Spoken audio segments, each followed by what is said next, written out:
رزق میں برکت کا ایک بہت بڑا ذریعہ شکر ہے۔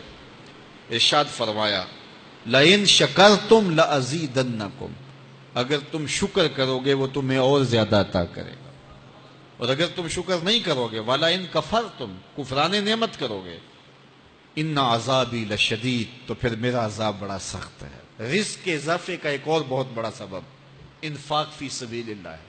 اللہ فرماتا ہے جو تم خرچ کرتے ہو تو جو چیز تم نے نکال دی اس کی جگہ اللہ تمہیں اور عطا کر دیتا ہے۔ بعض اوقات ہمارا یہ ہوتا ہے کہ کوئی آدمی مالی بحران میں آ گیا تو وہ کرتا کیا ہے کہ جو راہ خدا میں دینے کا کھاتا تھا پہلے اسے کلوز کرتا ہے، یہ فلاں مدرسے کو دیتے ہو یہ بھی بند کر دو، یہ مسجد کو دیتے ہو یہ بھی بند کر دو، یہ فلاں غریب کو دیتے ہو یہ بھی بند کرو، حالات ٹائٹ ہو گئے ہیں۔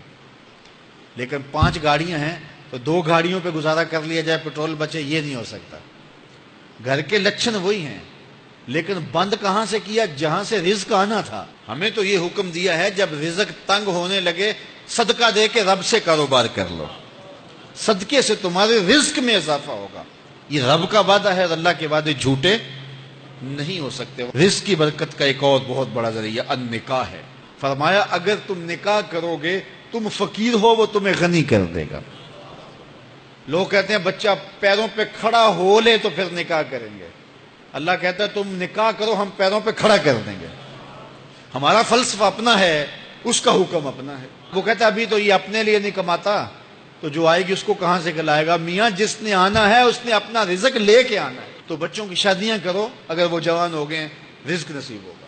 اپنے اہل خانہ کو نماز کے حکم دینے سے رزق بڑھتا ہے، کیونکہ جو صبح کا وقت ہوتا ہے یہ رزق کے بٹنے کا وقت ہوتا ہے، اور جس گھر میں صبح کے وقت لوگ سوئے ہوئے ہوتے ہیں وہاں بے برکتیاں ہوتی ہیں۔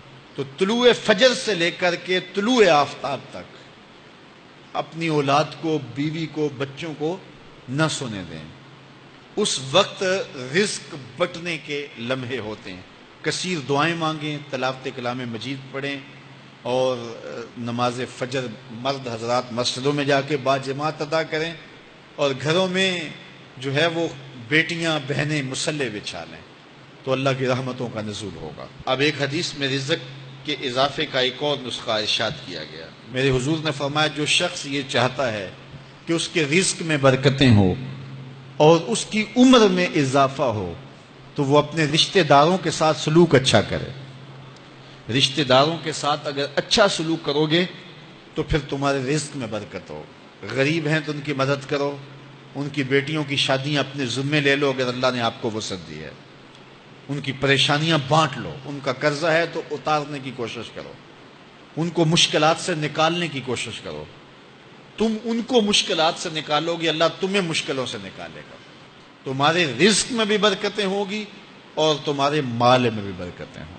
فرمایا بہتر صدقہ وہ ہے جو ناراض غریب رشتہ دار کو دیا جائے۔ اگر وہ پھنس گیا ہے، مجبور ہے، ناراض ہے، تو اس کو اگر دیں گے تمہارا نفس اس میں شامل نہیں ہوگا، تو یہ افضل صدقہ ہے جو ہر صورت میں قبول ہی قبول ہے۔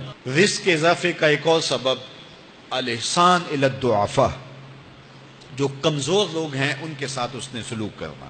الانفاق علی طلبۃ العلم، طالب علموں پہ خرچ کرنا، یہ بھی رزق میں اضافے کا سبب اور ذریعہ ہے۔ وہ حضرت بابا فرید نے کہا نا 6واں رکن دین کا روٹی ہے۔ گھر میں کچھ نہ ہو تو پھر نہ نماز اور نہ ہی دیگر امور کی لذت آتی ہے، تو یہ رزق فراواں اور وسیع اور مبارک نصیب کر دے اللہ۔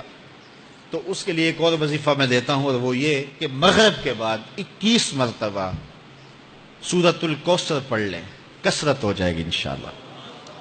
اول خدوشی پڑھ لیں، 5-7 منٹ لگتے ہوں گے، تو سورہ کوثر 21 مرتبہ روزانہ مغرب کی نماز کے بعد پڑھیں، اور اگر بہت زیادہ مسائل ہیں تو ہر نماز کے بعد پڑھ لیں، تو انشاءاللہ آپ دیکھیں گے کہ گھر میں برکتیں اترتی محسوس ہوں گی، انوار کا نزول